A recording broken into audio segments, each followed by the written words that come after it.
You ever heard of a 3DS?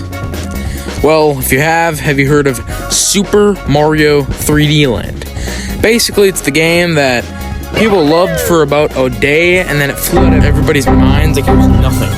Because, who doesn't like forgetting games that started up a console and were the best sellers on the console? That makes total sense.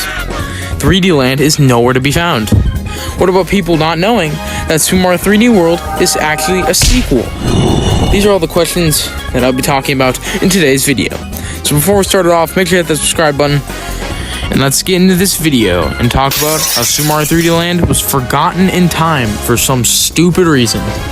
So yeah, Mario 3D Land released in 2011 on the 3DS. So, great console. But, so, it did well, obviously, because that was the second 3D Mario game we got that year, as Galaxy 2 also released. So, fans were pretty hyped. We don't get that now, sadly.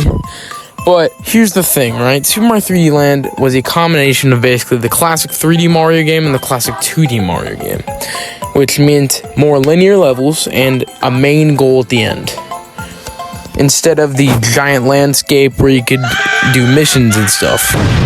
Now, it was a good idea, and it was produced pretty well, as also that Super Mario 3D World came after. But there were some issues with 3D Land. Firstly, it was very generic. Not many new ideas were introduced. Secondly, the 3D feature was obviously being shown off, but not as much as I would like.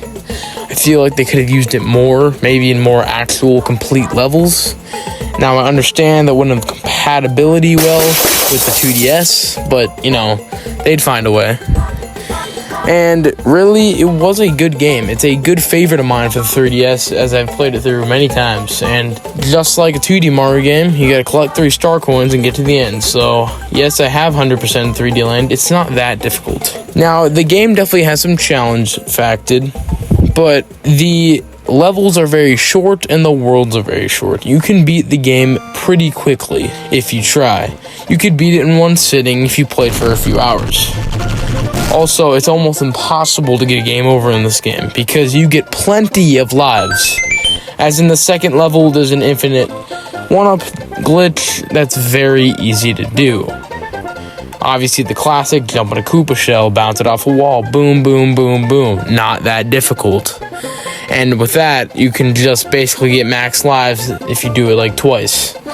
So that's not that difficult, because also the max lives isn't 99, it's 1,110. Why that number? I don't know, because it's a very random number and it's very high. So the point where you're not gonna get a game over, it's just too easy. Almost like a Kirby game. Oops, wrong series. But let's get deep into this, because the game was good, but why does nobody talk about it? I think the big thing is that the 3DS was a big console, but a lot of people were playing the Wii U. I know that's crazy, but yes, people were playing the Wii U, even though it's not that big of a console. So, obviously, when 3D World came out, that was a bigger thing at 3D Land, because the Wii U was more of a home console than a handheld. So, that obviously added to the factor of it being popular. And 3D World had some new gimmicks, like adding a new power-up, like the cat suit. Now, 3D Land only added the Tanuki Leaf, which was a great power-up, but we've seen it before, as in the original Super Mario Bros. 3 had this power-up. But there were some differences made. Like, for example, you can't just fly. Why? I just want to fly in video games, bro. What the heck? Sorry. But yeah, the game's good. It had good content. It was a decent game for the 3DS. It was a good starting point for the console. And I don't see many issues with it, as it just being generic. But I say that about Paper Mario Sticker Star, but that game's just bad in all its ways. So, Now, obviously, I respect people who like that game, but you already know my hate.